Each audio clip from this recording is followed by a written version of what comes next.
Visitors at the Orion Township Library were transported to Japan during the Friends' largest fundraiser of the year. ONTV looked back at 2015 during its 15th annual Volunteer Recognition Banquet at Canterbury Village. Oakland County invited residents to properly dispose of hazardous materials during the first No Haz event of the year. And the Orion Area Chamber of Commerce helped 2 new businesses celebrate their grand opening with ribbon-cutting ceremonies. I'm John Atwater. And I'm Bria Brown. And we'll have those stories and more coming up on this edition of ONTV News.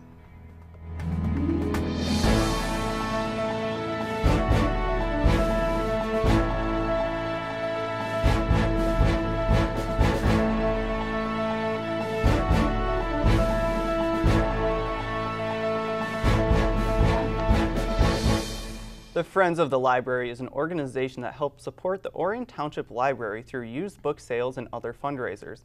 Recently, the library hosted the Friends' largest fundraiser of the year. On Saturday, April 30th, more than 200 visitors and volunteers at the Orion Township Public Library were transported to Japan for the Friends' 4th annual Passport to Spring event.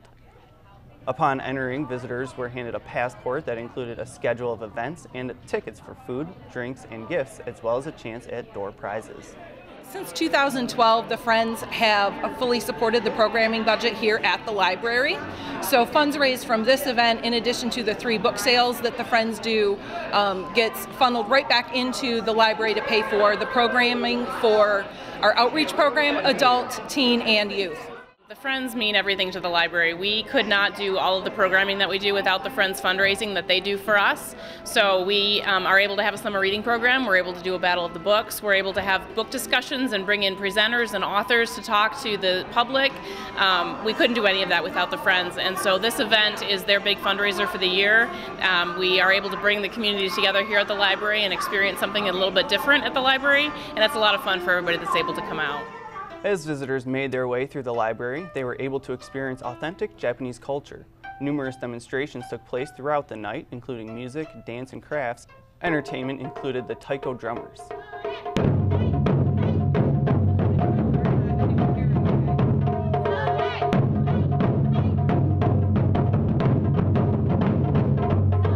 We've just had wonderful sponsors and donors from the community that have supported our event.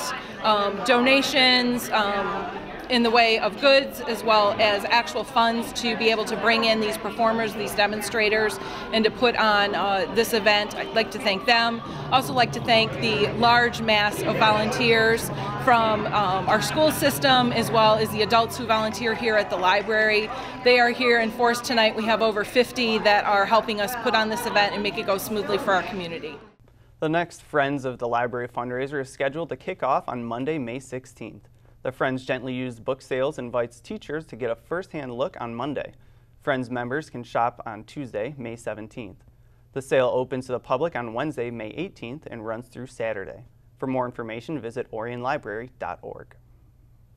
The Pink Ribbon Trailblazers is an organization that helps women get mammograms who otherwise can't afford one. The first fundraiser was held in 2007, and since then, they've raised over $185,000 and helped pay for over 1,700 mammograms. On Thursday, April 21st, the Pink Ribbon Trailblazers hosted their 2016 fundraiser and fashion show at Boulder Point Golf Club in Oxford. Attendees enjoyed dinner and took part in auctions and raffles with prizes donated by generous local businesses. Organizers hope to surpass last year's total of $5,000. Going once, going twice, sold for 178. With our economy, there are so many people that are women that now work part-time, and so they can't afford insurance. And you know, you can't blame the employer, but it's just a fact of life that if you want to feed your kids and you want to pay your rent, that comes over, your health, and it's a sad situation, and hopefully that will change in time. Sue Oles, owner of Boulevard Boutique in Oxford, provided the clothing that was on display during the fashion show. Most of the models you see are cancer survivors, and some have even appeared in the Pink Ribbon Trailblazers calendar. I've known Pat for a couple of years. She shops in the boutique, and I just said, you know what, let's do a fundraiser, let's do a fashion show. I'm showing a woman how she can come in and shop on a budget, and it doesn't matter her size or her shape, I can fit her. And some women just want to bring in their own things, and they don't know how to pull an outfit together. So if they bring a top, I can fit a bottom with them and put accessories with it and teach them how to expand their wardrobe. The Pink Ribbon Trailblazers also raise funds through the sale of their annual calendar, which features cancer survivors. To purchase a copy or for more information about the services they offer, visit pinkribbontrailblazers.com.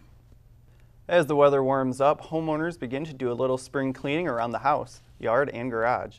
If you come across any toxic chemicals or electronics you want to get rid of, Oakland County offers several opportunities to dispose of them properly. On Saturday, April 30th, Oakland County hosted its first No Haz event of the year. It's estimated that almost 1,000 cars lined up at Oxford Middle School to dispose of unwanted paint and chemicals, as well as electronics and propane tanks. What we're doing today is taking in recyclable materials, trying to get hazardous materials as well, pesticides, herbicides, aerosol cans, paint waste out of people's garages and their basements, and taking care of them in an eco-friendly manner instead of getting them in the landfill. A company called ERG Environmental assembles a crew to collect the items dropped off by area residents. Several events were taking place throughout the state at the same time. 80% of the material gets recycled or repurposed. Latex paint can be mixed and reused by organizations like Habitat for Humanity, and flammable liquids can be blended for fuel. Electronics can be fixed and reused or recycled into component materials. Organizers ask for patience when dealing with the long lines at future events, since your efforts are so important for the environment. Obviously, everybody wants to keep stuff out of landfills. Landfills are going to be around for a lot longer than me and you are going to be around. Our kids and grandkids are going to be there, and we don't want it to be hazardous. So, instead of, if you don't bring your stuff here, it either sits at your house or your basement, or else you try to hide it and throw it in with the trash when the trash guy comes. And basically what they do is they don't sort through it, obviously, and they take it to the landfill and it gets dumped. So now you got whether they're fluorescent bulbs or mercury bulbs leaching into the landfill, as well as paint or herbicide and pesticides. That stuff doesn't go around, doesn't just disappear on its own without it being treated. So if we don't do something like this and we don't keep getting it up and keeping it bigger, it's going to be, our kids and stuff are the ones that are going to have to suffer for it. The next No Haz collection event will take place at North Sashabaw Elementary School in Clarkston on Saturday, May 21st. Oakland University will host an event in parking lots 35 and 37 on June 11th, and Orion Township will host an event in October at the Wildwood Amphitheater. For more information, such as a list of accepted materials, visit nohaz.com. In addition to staff-produced programs, ONTV depends heavily on volunteers to produce and crew the wide variety of programs you see on our channel. Recently, we here at ONTV wanted to say thank you by inviting volunteers to enjoy a fun night out. Joe Johnson has the story. On Friday, April 22nd, ONTV staff and volunteers gathered at Kings Court Castle at Canterbury Village for the 15th Annual Volunteer Appreciation Banquet. Attendees enjoyed a buffet dinner, watched highlights from 2015, and had a chance to network with each other. This is one of our big events of the year. You have Food Drive, Film Fest, and we have our banquet. This is the staff, the organization of ONTV giving back to and saying thanks to all the people who help us out. We don't exist without our volunteers. It's just a bunch of staff members sitting around a cubicle going, what should we do today? But when we have all of our volunteers in the door and you see the energy, the ideas, I get inspired. And it just makes everything so fulfilling. But this night is about the volunteers. It's to showcase what they've done over the course of the year. They may not know it, but they do inspire us. And I thank them for that. And we're looking forward to a strong 2016. Executive Director Ian Locke also acknowledged board members and producers and handed out awards in several categories. Recognized as Intern of the Year was Oakland University graduate Jonathan Jackson, who co-anchored ONTV News in 2015 along with his other duties.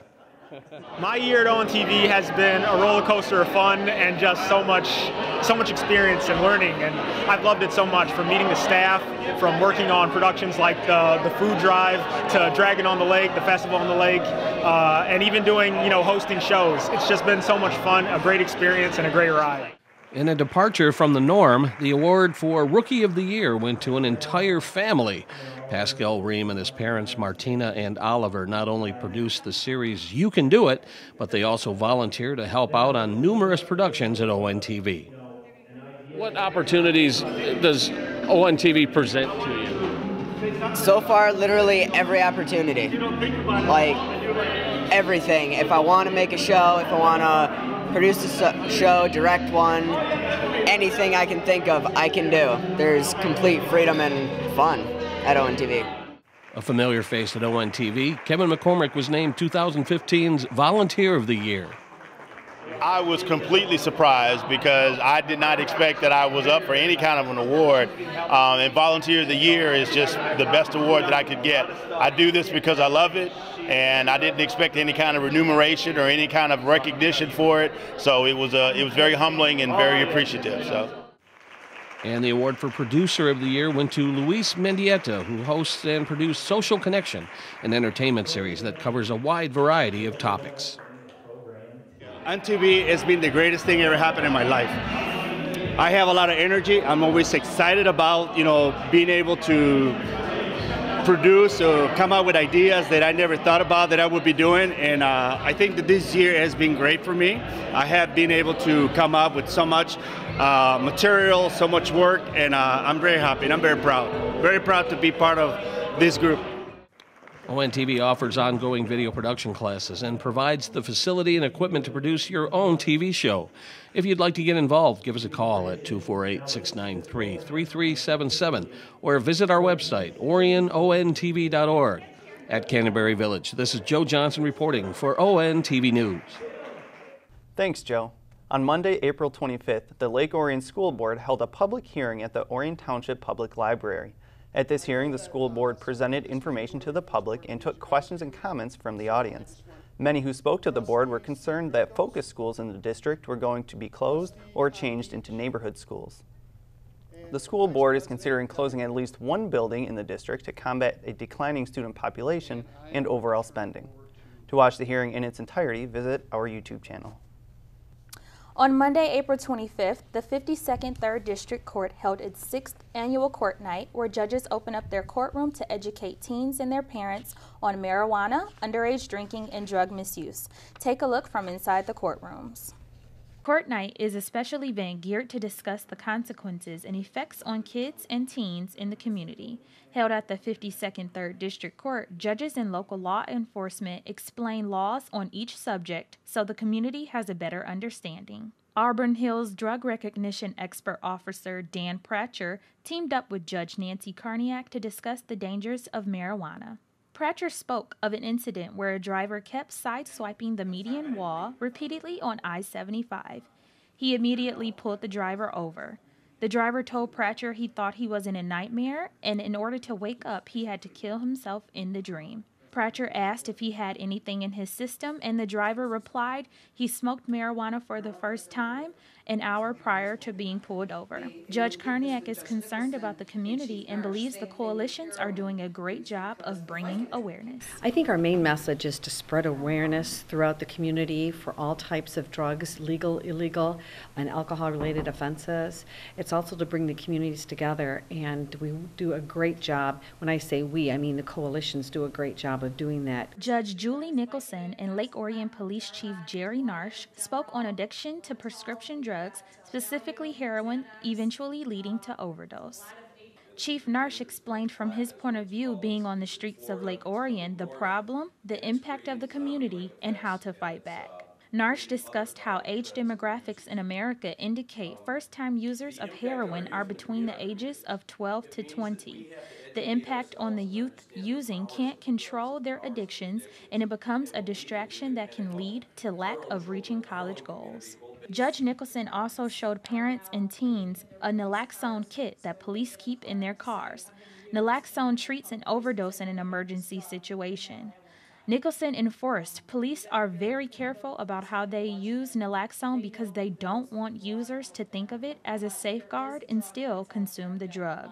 Underage drinking was the last topic of the evening discussed in Judge Lisa Azadorian's courtroom with the help of Rochester Police Department Lieutenant Paul Matinga. Lieutenant Matinga opened up his discussion on police taking action, explaining how easy it is to get caught, especially with neighborhood house parties ending in teens having an MIP known as minor in possession. So you know, let your friends know it is so easy to get caught. That's the first thing. You probably have friends that have MIPs. Very easy to get caught. Judge Azadorian expounded on what her position is once police have done their job and a file has been made. Azadorian quickly made it known once a teen is in her courtroom, she doesn't give out hugs and handshakes. When you come here, it's going to be a bad day, all right? You have to do something wrong to get an audience here. We don't give out hugs and handshakes. The judge also went into detail as to what it takes to walk out the door with court fees reaching about $1,000 and how one poor decision can affect future employment having a conviction. Barb Pultz works with the North Oakland Community Coalition to help put on the court night. Partnering with other coalitions in the community, when asked what is the result of this event, Pultz responded. Because we do see like a light goes off in parents' heads when we talk about house parties, for instance, their responsibilities around the house party issue, as well as the responsibility of the youth. So we've had, we love giving out the information to protect the youth so that they don't end up in front of the judges. That's our goal, is to give them information, have them understand the consequences of their choices so they don't end up in front of the judges in real life. For more information on the North Oakland Community Coalition or to join their efforts, call 248-520-3786 or visit northoaklandcoalition.org. With the arrival of spring, the thoughts of homeowners turn to gardening and landscaping. If you're looking for a little help in that area, you might want to consider a brand new company that recently celebrated its official grand opening.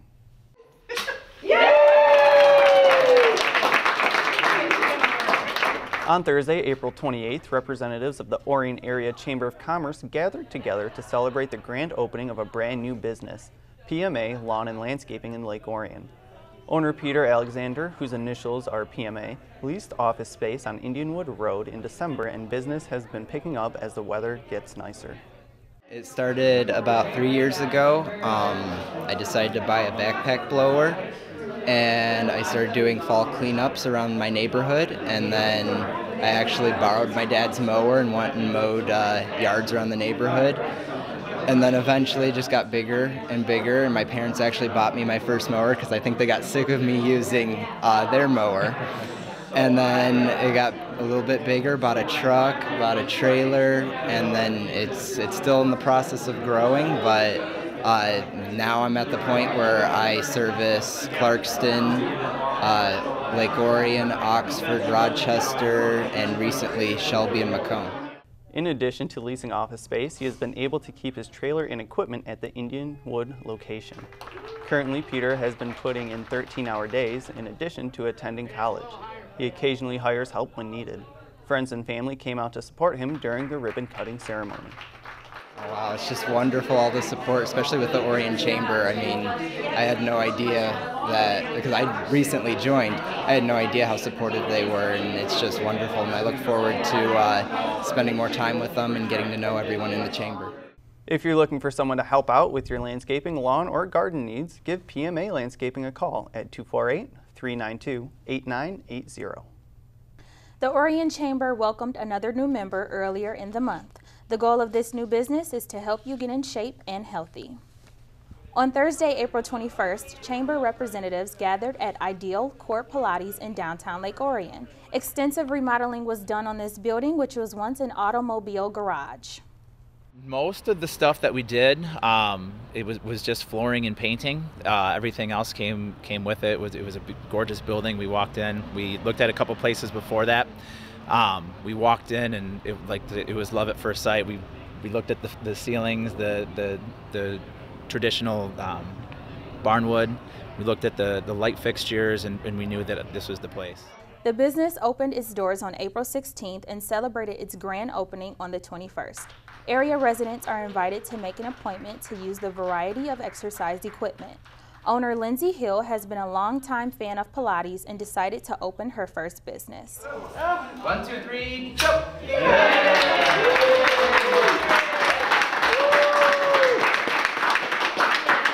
I found the love of Pilates 3 years ago, and I've been teaching out at Lifetime Fitness currently, and I just felt that I have a lot to give, and I wanted to find my own little community to kind of put my own little twist into Pilates out there. So it's kind of nice being my own boss. I can do whatever I want and reach out to many people. I just want to help everyone find their ideal fitness goal and help them achieve that. I know that it's hard to do that on your own, and sometimes you just need that little push or assistance, and I've had huge success with my clients that I currently train, and it's just been such a passion of mine now that it's what I want to do for the rest of my life. I want anyone that wants the help to feel free to come in and stop in. We do have it, so if they're not comfortable training in a group setting, they can do one-on-ones and privates with us, so it would just be us with them and helping them reach whatever their goals are. Everybody's ideal is different, so maybe to me, I want to look a certain way and have a six-pack, but maybe someone else isn't interested in a six-pack. They just want, to tone their arms or legs. So whatever their ideal goal is, that's what I want to help them achieve.